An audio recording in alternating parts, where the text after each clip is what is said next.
kabar? Hari ini kita akan belajar mengenai alat gerak manusia dan hewan vertebrata.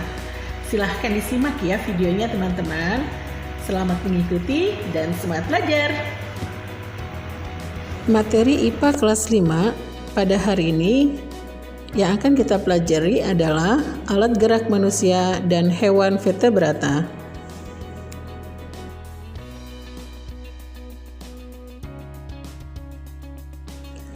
Kompetensi dasar yang akan kita bahas yaitu KD 3.1, menjelaskan alat gerak dan fungsinya pada hewan dan manusia serta cara memelihara kesehatan alat gerak.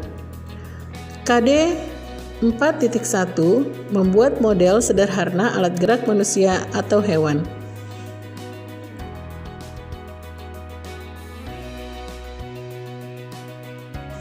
Tujuan pembelajaran: 1. Peserta didik mampu mengelompokkan contoh alat gerak hewan vertebrata. 2. Peserta didik mampu menentukan bagian-bagian alat gerak manusia. 3. Peserta didik mampu membedakan fungsi bagian-bagian alat gerak manusia. 4. Peserta didik mampu mendeskripsikan proses kerja alat gerak manusia. 5. Peserta didik mampu mengidentifikasi kelainan alat gerak manusia. Dan keenam, peserta didik mampu membuat model sederhana alat gerak manusia. Pengelompokan alat gerak hewan vertebrata berdasarkan cara geraknya. 1. Bergerak dengan cara berenang, yaitu dengan menggunakan sirip dan ekor. Contoh hewannya adalah seperti lumba-lumba, paus, ikan hiu, dan aneka ikan lainnya.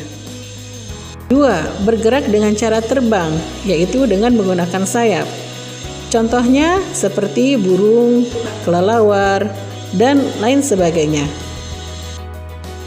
3. Bergerak dengan cara berjalan dan berlari, yaitu dengan menggunakan kaki. Contohnya kuda, zebra, sapi, kambing, kerbau, dan lain sebagainya. 4. Bergerak dengan cara melompat, yaitu dengan menggunakan tungkai kaki depan lebih pendek dan tungkai kaki belakang yang lebih panjang. Contoh hewan yang bergerak dengan cara melompat yaitu seperti katak, kanguru, kelinci, dan lain sebagainya. 5.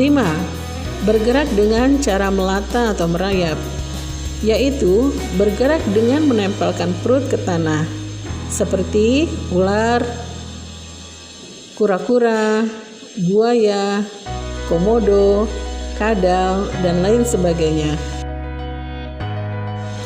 6.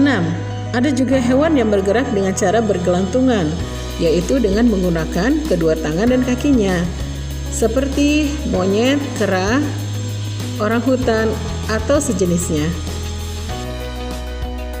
Baik, sekarang kita berlanjut ke bagian-bagian alat gerak manusia. Alat gerak manusia terbagi menjadi dua bagian, yaitu 1. Alat gerak pasif. Alat gerak pasif yaitu tulang. Kenapa dikatakan alat gerak pasif? Karena tulang tidak mampu bergerak sendiri tanpa adanya bantuan otot yang berkontraksi dan berelaksasi. 2. Alat gerak aktif, yaitu otot. Otot dikatakan alat gerak aktif karena mampu menggerakkan tulang pada saat kontraksi atau berelaksasi.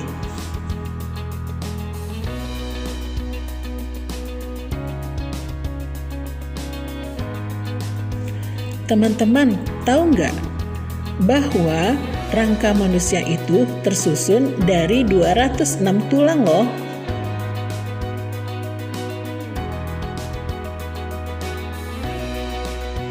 Rangka tubuh manusia terbagi menjadi 3 bagian utama, yaitu rangka bagian tengkorak, 2 rangka bagian badan, dan 3 rangka bagian anggota gerak.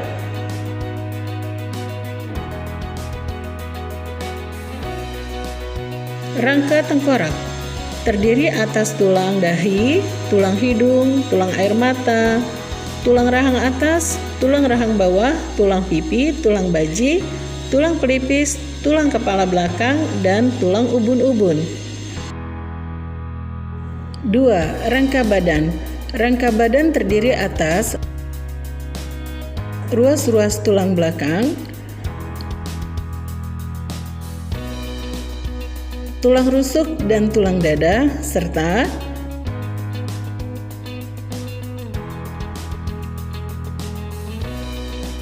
pergelangan panggul dan pergelangan bahu. 3. Rangka anggota gerak. Rangka anggota gerak terdiri atas anggota gerak atas dan anggota gerak bawah.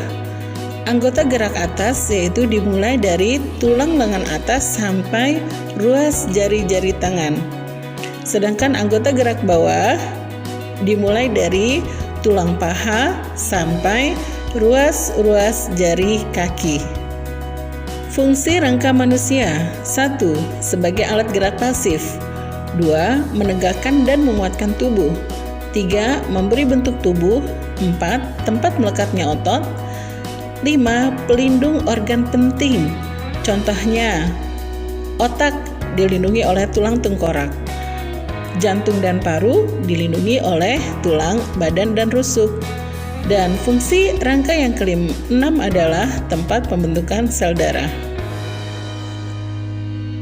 Macam-macam bentuk tulang terbagi atas tulang pipih, yaitu tulang yang berbentuk pipih. Contohnya tulang rusuk, tulang belikat, tulang tengkorak, tulang dada, dan lain sebagainya. Tulang pendek. Tulang-tulang ini berbentuk pendek. Contohnya tulang pangkal lengan dan tulang pangkal kaki. Tulang berbentuk pipa disebut tulang pipa. Contohnya tulang paha, tulang betis, tulang hasta, tulang lengan atas, dan sebagainya. Dan ada tulang yang disebut tulang tak beraturan. Contohnya yaitu pada tulang wajah dan ruas-ruas tulang belakang. Tahukah kamu siapa yang menghubungkan tulang dengan tulang dalam sistem rangka itu? Ya, jawabannya adalah sendi. Sendi merupakan penghubung antara tulang sehingga tulang dapat digerakkan. Hubungan dua tulang disebut persendian atau artikulasi. Fungsi utama sendi adalah untuk memberikan fleksibilitas dan pergerakan pada tempatnya, juga sebagai poros anggota gerak. Berdasarkan sifat gerakannya, sendi terbagi atas 1. Sendi mati, yaitu sendi yang tidak bisa bergerak. Sendi mati banyak terdapat di antara tulang antar tulang tengkorak. Yang kedua, sendi kaku. Sendi kaku adalah sendi yang dapat digerakkan tetapi terbatas. Sendi kaku banyak dijumpai pada antar tulang badan. Ketiga adalah sendi gerak. Sendi gerak yaitu sendi yang dapat digerakkan secara leluasa. Sendi gerak.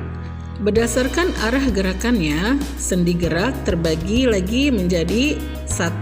Sendi engsel, yaitu persendian yang memungkinkan arah gerak pada satu arah. Contoh, lutut, sikut, dan antar ruas jari. 2. Sendi pelana, yaitu sendi yang membuat gerak dua arah, ke samping dan ke depan. Contoh sendi pelana terdapat antara tulang ibu jari dan tulang pertama pergelangan tangan. 3. Sendi putar, yaitu sendi yang memungkinkan arah gerak berputar. Contohnya yaitu pada tulang leher dengan tulang tengkorak. 4. Sendi peluru, yaitu persendian yang memungkinkan terjadinya gerak ke segala arah. Contoh sendi peluru terdapat pada antar tulang lengan atas dan tulang belikat. Sendi geser, yaitu sendi yang memungkinkan gerakan antar tulang yang satu menggeser tulang yang lain. Contoh sendi geser terdapat pada tulang belakang. Sendi luncur yaitu sendi yang menggabungkan permukaan datar tulang. Bentuk datar permukaan sendi dalam sendi luncur membiarkan tulang meluncur satu sama lain, sehingga memungkinkan gerakan menggeliat, membungkuk, dan menengadah. Contoh sendi luncur yaitu tulang pergelangan tangan, pergelangan kaki, dan tulang selangkah.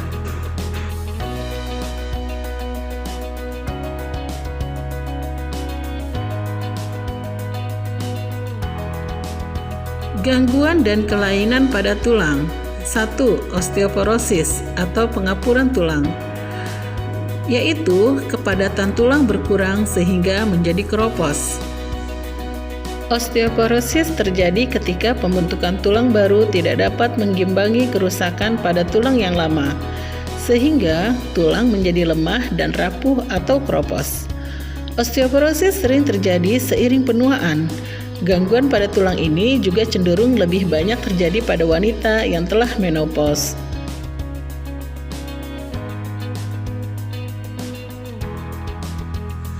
Dua, osteoartritis atau pengapuran sendi. Osteoartritis disebabkan oleh kerusakan pada tulang rawan dan sendi.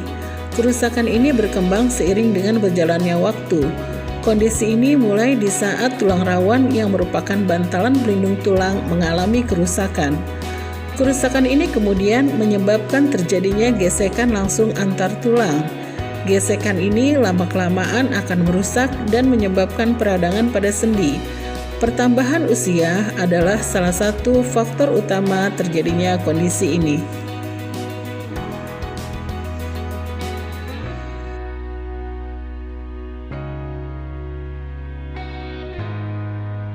3. Rakitis. Rakitis terjadi ketika tubuh tidak cukup mendapatkan vitamin D atau tubuh tidak memproses vitamin D dengan normal. Vitamin D diperlukan tubuh untuk membantu penyerapan kalsium dan fosfat dari makanan. Kekurangan vitamin D akan menyebabkan terganggunya penyerapan kalsium dan fosfat. Kekurangan vitamin D dapat terjadi akibat kulit kurang terpapar sinar matahari, kurangnya asupan makanan yang kaya vitamin D seperti minyak ikan dan kuning telur.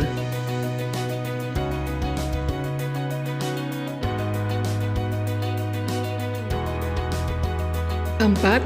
Skoliosis, yaitu tulang belakang membengkok ke kiri atau ke kanan.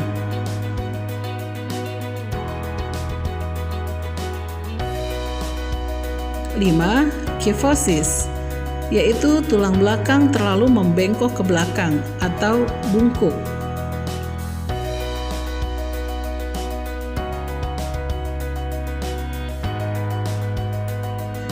6.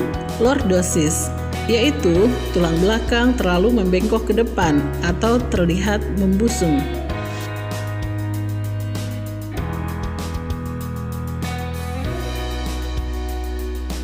Cara menjaga kesehatan tulang agar tetap kuat dan padat. 1. Banyak makan sayuran. Sayuran berwarna hijau dan kuning dapat membantu meningkatkan mineralisasi tulang pada anak-anak dan memelihara massa tulang pada orang dewasa. Tidak hanya itu, sayuran juga mengandung vitamin C yang dapat merangsang produksi sel-sel pembentuk tulang.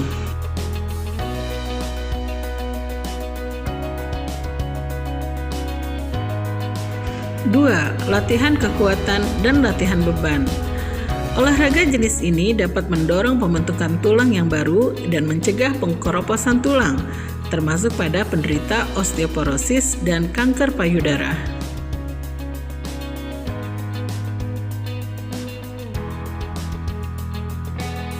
3. Penuhi kebutuhan protein. Asupan protein yang rendah dapat mengurangi penyerapan kalsium pada tulang. Akibatnya, proses pembentukan tulang terhambat dan tulang jadi mudah rapuh.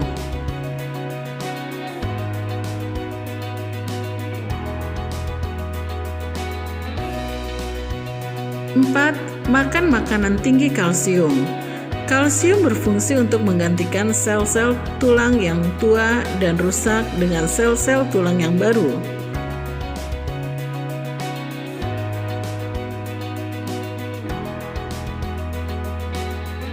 5. Penuhi asupan vitamin D dan vitamin K. Vitamin D bermanfaat untuk membantu penyerapan kalsium, sedangkan vitamin K berperan untuk mengaktifkan protein yang dibutuhkan untuk pertumbuhan dan perkembangan tulang. Vitamin D bisa didapat dengan rutin berjemur di pagi hari dan mengkonsumsi makanan sumber vitamin D seperti ikan berlemak, hati, dan keju. Vitamin K2 merupakan salah satu jenis vitamin K yang membantu mengikat mineral dalam tulang dan mencegah hilangnya kalsium dalam tulang.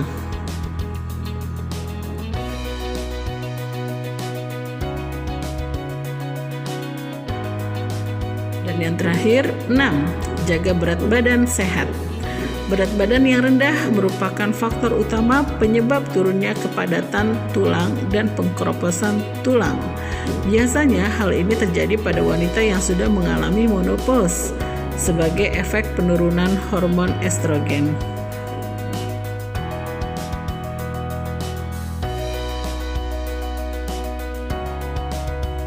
Bagaimana teman-teman? Sudah disimak materinya sampai habis? Teman-teman juga bisa membacanya dari buku-buku panduan lainnya dan referensi-referensi terkait dari internet. Sampai sini dulu teman-teman. Insya Allah kita ketemu lagi di materi-materi selanjutnya ya.